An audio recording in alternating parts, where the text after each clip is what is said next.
Hello friends, welcome to Sai சமையல். இன்றைக்கி வீட்டிலேயே சூப்பரான அல்வா எப்படி செய்கிறதுன்னு பார்க்கலாம். ஒரு முறை செஞ்சு பார்த்தீங்கன்னா நெக்ஸ்ட் டைம் கடையில் போய் வாங்க மாட்டீங்க.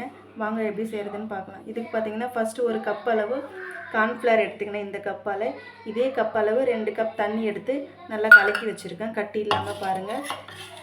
இந்த அளவுக்கு நல்லா கட்டி இல்லாமல் நல்லா கரைச்சி வச்சுக்கணும். இது அப்படியே ஒரு ஓரமாக வச்சுக்கோங்க.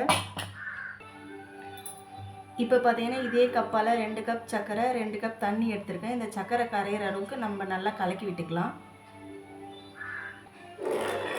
சர்க்கரை நல்லா கரையணும். அடுப்பு ஸ்பீடில் வச்சிங்கன்னா சர்க்கரை சீக்கிரமாக கரைஞ்சிடும். இந்த மாதிரி கலரி விட்டுகிட்டே இருங்க.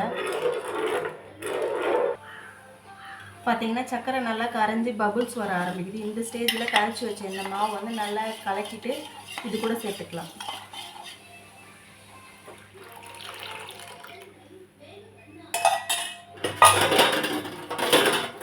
சேர்த்துட்டு நல்லா கலரி விட்டுட்டே இருங்க. மாவு நல்லா கெட்டிப்படுது பாருங்கள். இது வந்து அடி பிடிக்காமல் கலரி விட்டுட்டே இருங்க. இந்த டைமில் வந்து அடுப்பை வந்து சிம்மில் வச்சுக்கோங்க. நல்லா திக்காகிடுச்சு. இந்த ஸ்டேஜில் வந்து நம்ம முந்திரி பருப்பு சேர்த்துக்கலாம்.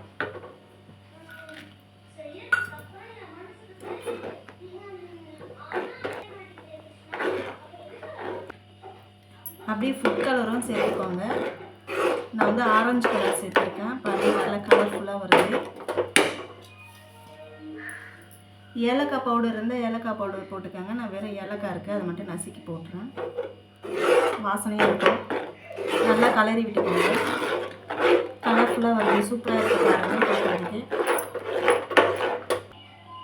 இப்போ நெய் சேர்த்துக்கலாம். கொஞ்சம் கொஞ்சமாக நெய் சேர்த்து கலரி விட்டுட்டே இருக்கலாம்.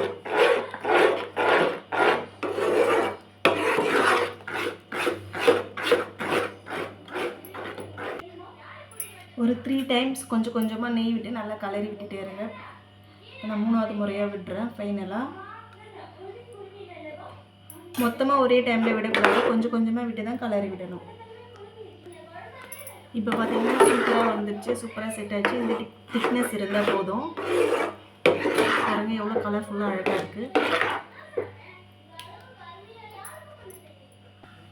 இப்போ ஒரு பிளேட் எடுத்து அதில் கொஞ்சமாக நெய் விட்டு ஃபுல்லாக தடவி விட்டுக்கலாம்.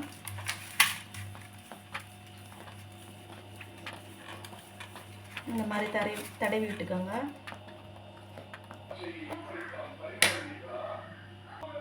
நெய் தடவிட்டு பிளேட்லேயும் நட்ஸ் இருந்தால் நீங்கள் இதை மாதிரி போட்டுக்கலாம். இது ஆப்ஷனல் தான். தேவையில்லைன்னா நீங்கள் விட்டுடலாம். இப்போ அப்படியே பிளேட்டில் செட் பண்ணிக்கோங்க.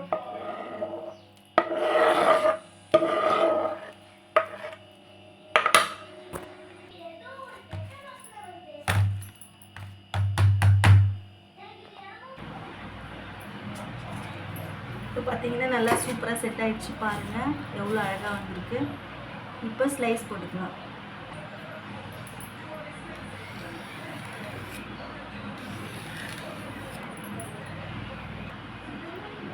பாருங்கள் எவ்வளோ சூப்பராக வந்திருக்கு. எவ்வளோ சாஃப்டாக இருக்குது. நீங்களும் நான் சொன்ன இதே அளவோடு ட்ரை பண்ணுங்கள். அல்வா சூப்பராக வரும். இந்த வீடியோ உங்களுக்கு பிடிச்சிருந்தா லைக் பண்ணுங்கள், கமெண்ட் பண்ணுங்கள், சப்ஸ்கிரைப் பண்ணிக்கோங்க. தேங்க்யூ.